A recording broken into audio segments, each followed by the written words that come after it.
I've got an untitled Metashape project open here, so let's load some photogrammetry data from your DJI project into Metashape in preparation for processing. First, make sure that your DJI data from your SD card is copied onto your computer's hard drive. If you leave it on the SD card, it will create problems later on if you try and open the project without the SD card. First, you want to open the MRK file in the DJI mission folder and make sure that all of the data have a quality or Q of 50.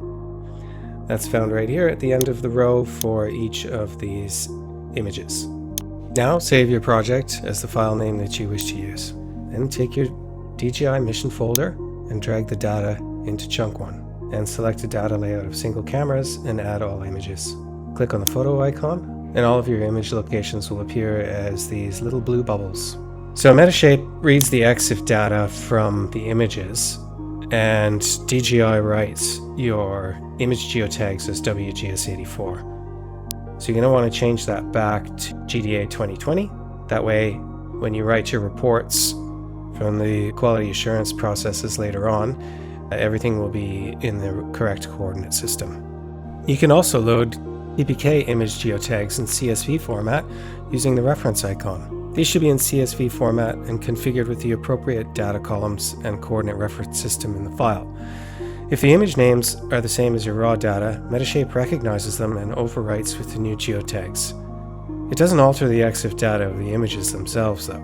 Image geotags can be converted to a projected coordinate system using the Convert tool in the reference pane. In our case, we're going to change this to GDA 2020 MGA Zone 56 plus the Geoid 2020. Now you can see that all of our images have easting, northing, and geoid heights. You can import your ground control points here as well.